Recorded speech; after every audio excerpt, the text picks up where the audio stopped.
The most valuable week of an entire launch is the one right after it ends. And I know that this is the week that almost everybody skips. I don't blame them because cart closes and you are absolutely wrecked and exhausted, probably, even if you've had a peaceful launch. It still takes a lot of energy to do this.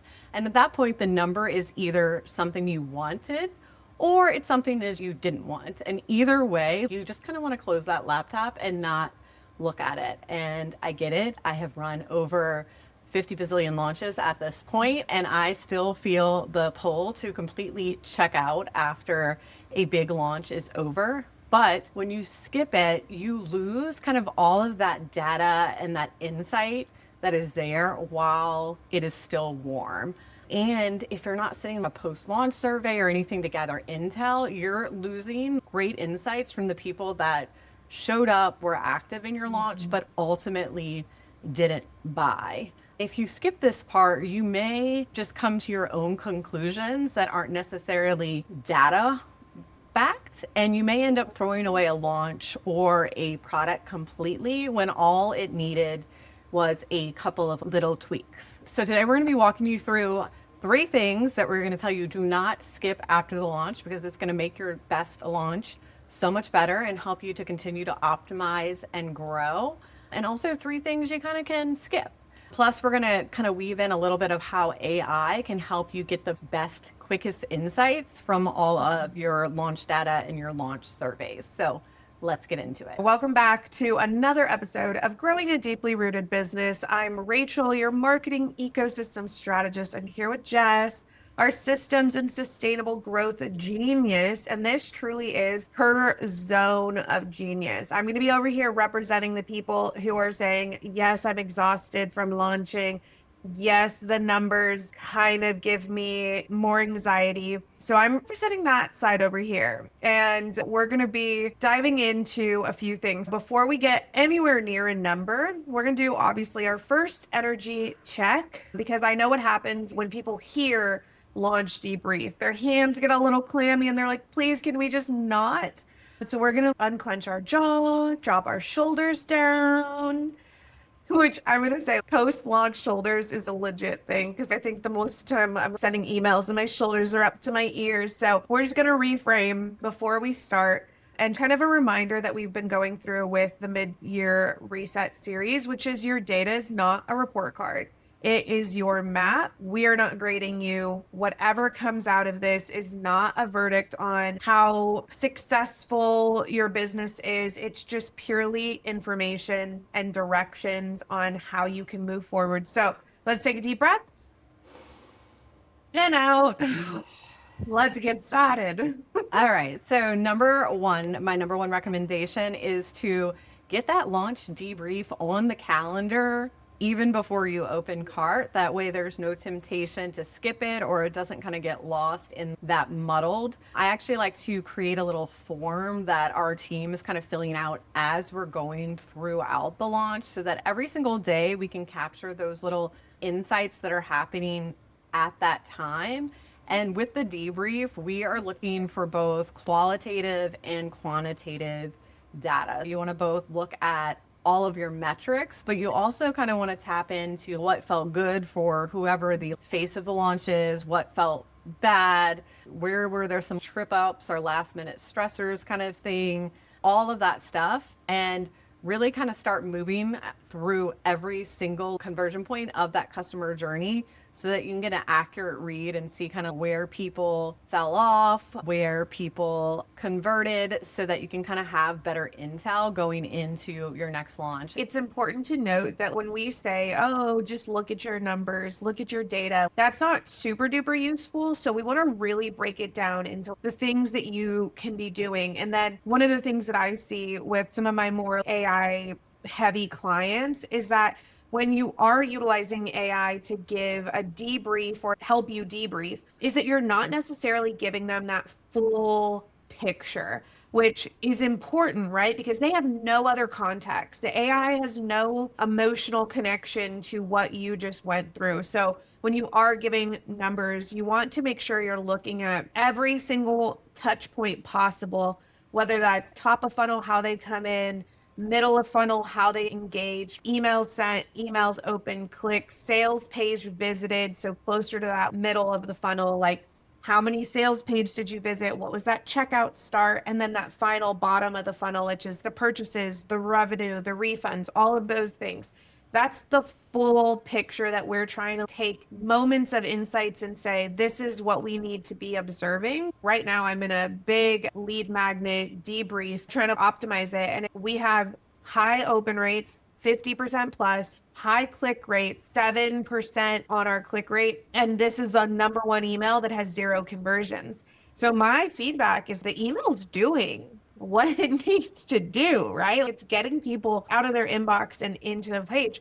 And that's a typical problem when it comes to launches as well. I actually have a freebie that we'll link under that's called the Launch Cure, and it goes through all of the different metrics that we do look at. And then if you're seeing a certain thing, it gives you ways to use AI to help tweak that. So we'll definitely link it down below. The numbers, it's important to look at it from a bunch of different lenses and ways. So we're not just looking at sales, we're looking at sales per day. So we can see what email might have popped off or what did we do on social that helped that day. We're looking at not just how many people converted, but we're also going to look at how long have these people been on our list? What other content have they consumed to give us a little more insight about how long it's taking people to convert and who these people actually are. I know we're going to talk about sending a survey to your non-buyers later, but also having a post-purchase survey right there is a really good way to gather intel, and actually it gets completed a lot because people have just bought in and invested. Mm-hmm. So having that on your confirmation page, I definitely recommend.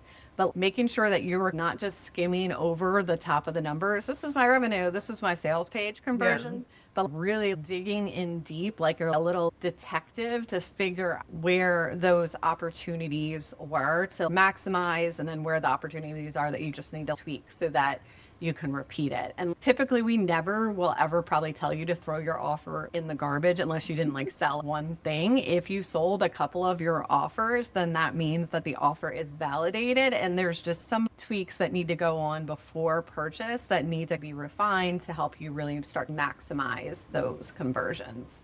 Yeah, and I was just telling a client this too, because they run probably about 5 launches a year. And every single year for the last 2-3 years, they have never done a debrief. I call them postmortems. That sounds creepy. Yeah. But we never sit there and literally tear it apart and say what's working and what's not working and what do we want to continue, what do we want to stop. My client, they're burnt out because they're just operating purely off of we just need to execute. I don't think they have a lot of vibes because they're so exhausted, but the importance of this debrief is to help you pull forward what did do something and leave behind what didn't work. Typically when people are skipping this part, they're pulling forward all of it, right? They're saying, well, we really don't know what worked. And so we're just going to keep doing it in our annual planning, the Rooted in Reality Planner, where we're saying there's a lot of things that could be working, but are also mentally and physically killing your team. You don't want to bring that forward. We need to find efficiencies in order to scale and do more. So that's essentially the energy of the debrief, is to really shake off what we don't want to move forward, what we do want to move forward, and all of that. So in summary, it's a start, stop, continue. Yeah, definitely a start, stop, continue. One thing too is we're talking about live launches right now, but this thing definitely should be applied to evergreen as well at some point, whether it's quarterly, monthly, or whatever. You should be breaking apart any evergreen funnels you have as well to see what's working. And then on top of that, I think it's also important to understand what industry benchmarks are, because for a lot of my clients, they'll come in and they'll have, maybe 1,000-person email list, and they'll have a bigger 10,000 social media following, but they're expecting to get 500 signups because that's what all they hear about launches and all that. You're supposed to make all this big money really, really fast. And the reality is that those numbers, they're not going to convert like that. So you might have to, instead of spending your energy trying to figure out why social media isn't working, it's probably working as much as it could be. And if you need more traffic to your launch, then that might be a time to explore paid ads or partnerships or affiliates or other avenues. I had a client over and over again, my social media to get better. I'm like, your social media is converting above what industry standards are right now. You just don't have that audience right now. so we can go pay for the audience, or we can go try to figure out other ways to get that audience as well. I have heard so many people be like, I have a wait list full of people. And then they open that cart and then it's crickets, or maybe not as many people come in as they thought. And one of the key things to understand after a launch is the internal workings of what your buyers said or what your prospects said they were going to do and what they actually did, because that gap in consumer behavior is something that's going to tell you so many things, which brings us to that post-launch survey, which I always launch it to the non-buyers. So anybody that participated in the launch, you can really segment it down even further to the people who actively clicked and opened and all of that, just to get a more focused result out of that survey. But you also want to survey your purchasers, right? What did they find to be valuable in your messaging, and what got them over that hump of actually giving your information? Because that's the data that you need to unpack, and you're not going to find it in your email metrics. You have to get it directly from the words of your non-buyers and the words of your buyers. Yeah, and one important thing too, when you're building out this survey, is that a lot of people will put price at why didn't you buy? Do not put that. Everyone is going to default for price. Let's go a little bit deeper. And was it that you didn't think you were going to get ROI based on the price? Did you not have enough proof that this price was worth it? Go a little bit deeper into price, and don't just let them just choose price at the default, because that's not going to take you anywhere. Of course, everyone didn't buy because they didn't want to give you your money, but what was the deeper reason underneath them not wanting to convert or invest at that time? I have found so much success in this, in being able to pull out misconceptions that maybe your messaging was presenting and people just have a little bit of confusion. And so a confused buyer literally will never buy. So it helps you really narrow down your messaging for future launches. And I think one important thing here is, if you're thinking like, well, I never, ever take surveys, also put a call to action in there. Just humanize it, right? Hit reply. I'm on the other side of this email and I'm reading every single thing that comes through. If somebody does not fill out your survey, but has that option to just connect with you, like, that's still the end goal, right? So I think that that's probably the most valuable thing. The questions that I always ask, like Jess said, what was the number one reason that you didn't invest? That's not price. And then what would make this an absolute no-brainer for you? And then maybe if this wasn't the right fit, what do you want? Something that I always get pushback on from my clients is that they want to do multiple choice, select it. So we put the answers in radio buttons or whatever, drop downs. It always needs to be open text. Like, always. We want the words directly from their mouth. We want the phrasing directly from their mouth. And I think that is where the power of this survey lies. Yeah, and this is also where AI becomes really useful, because why did we want radio buttons? Because it's kind of easy to filter and sort and kind of get an aggregation of what it is. But now you can take those free text responses, throw it into AI, and it can still do that summary, but then you have the exact language. And this is language that you can use and speak to directly in your social media or in your content, so that the buyers think you really get them, and you really do, because you took the time to survey them and you're using the voice, the verbiage, the language that they would use to describe these problems. And I will say, obviously, we're not trying to give the robots everything. Make sure you scrub your list before you upload it, right? Names, emails, anything identifying. We're still team human here. You don't have to do all the names. Delete those columns, download as CSV, delete name and email column, and we just want the data. The number 3 of how to make sure your launch is super successful is something that I love doing. This kind of happens before the launch, but it's still really good to check in with after the launch. I think launches can be really emotional, and people put a lot of weight on having X amount, like what Jess was talking about with the benchmarks and hitting all of these things, but really establishing a good, better, best goal system to help you understand. Sometimes there's so many reasons that people do not buy, and you can plan for that in your goal mapping. So having a good goal and being happy with that, like, what is good enough for you? What is a better goal? And then what's the best, like, heck yes, let's celebrate this with popping champagne bottles and everything like that. These are things that I think are really important to maintain that emotional balance of a launch versus just setting yourself up to be like, I'm going to sell this out. Everybody on my email list is going to buy. And then you are going to be super sad at the end when maybe you had 10 people buy and that was your good goal.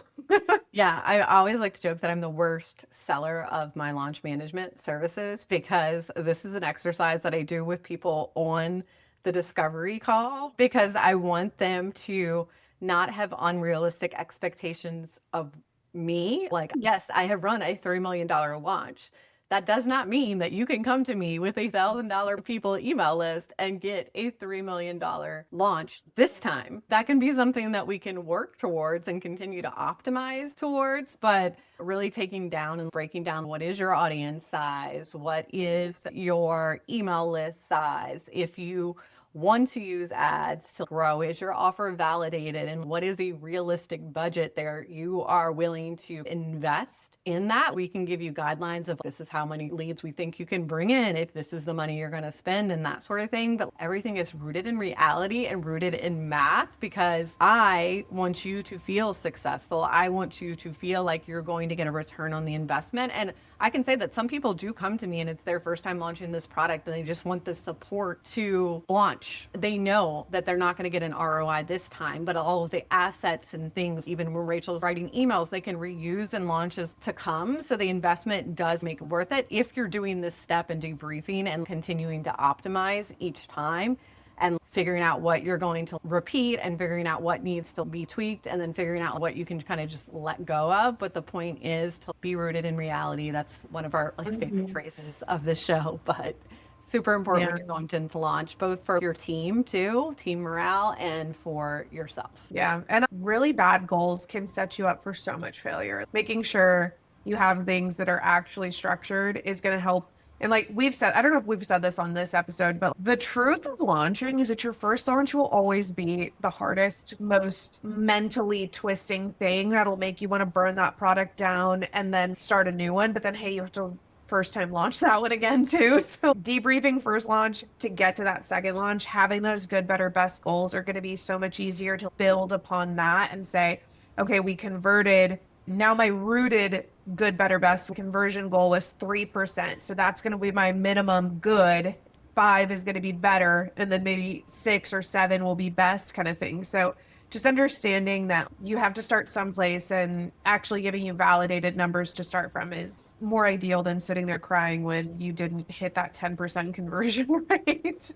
All right. So yeah, here's the 3 things on that vein of do not change, just leave these alone. And number 1 is do not go and build that offer. Like Rachel said, this is your first launch. It's going to be your hardest launch ever, but you are going to continue to optimize. I have one client in the first launch, I think we had 60 enrollees. The second launch, we had 300 enrollees. The next launch, we had 900 enrollees because we continue to do these steps, debrief, survey, gather intel, figure out what to tweak, what to repeat so that we can continue to keep getting better.